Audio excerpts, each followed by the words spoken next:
So now we're going to take a look at how to cut a modular carpet tile.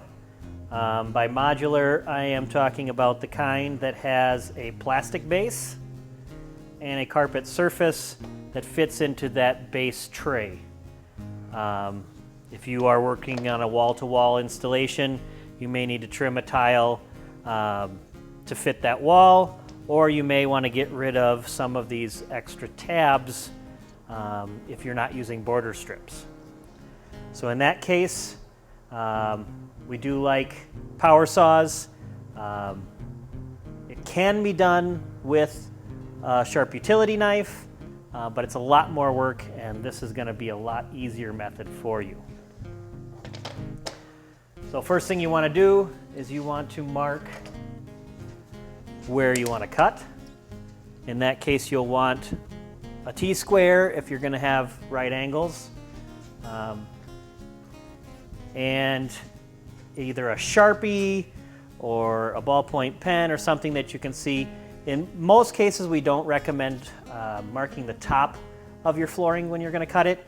In this case, you want to be able to cut, you want your blades to come down into the surface so that you prevent the removal of the carpet square off of the base tray. So in this case, you want it to go down, so you'll need to mark the top, mark it in something fairly inconspicuous so that you don't see that on your finished flooring.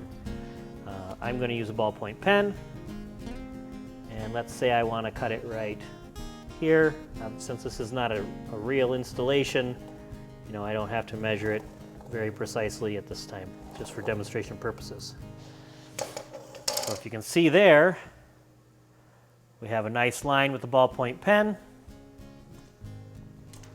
and then I can line that up with our saw here, and if you look in tight, you can see that those blades are pointing downward, so they're working their way through the surface into the base. If there were happen to be any rough edges, they will be on the underside by doing it that way. We're going to turn this on.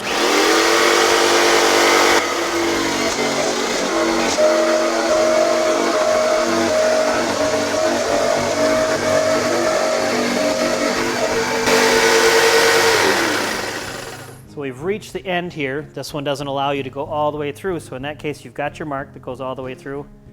You can kind of notice it jumps a little bit as we're going through here. That is because of the raised pedestals on the bottom. You can also see why you want your blade going downwards, because it's pushing some of that carpet fiber down through instead of leaving it on the top. So we're going to come back here again, fire that up.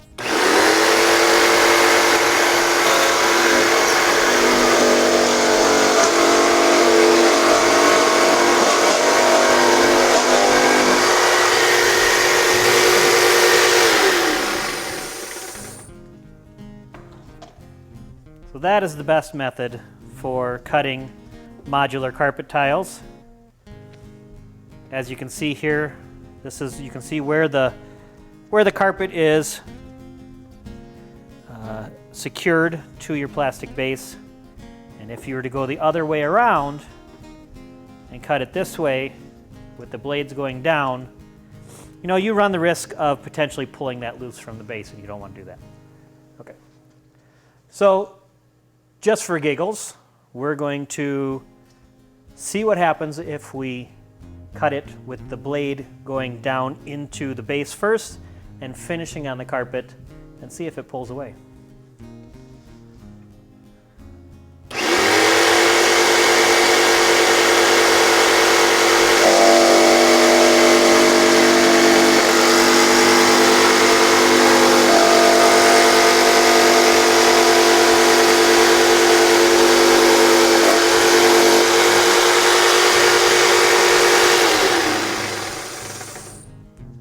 Turned out just fine. So good adhesive, nice solid tile, beautiful.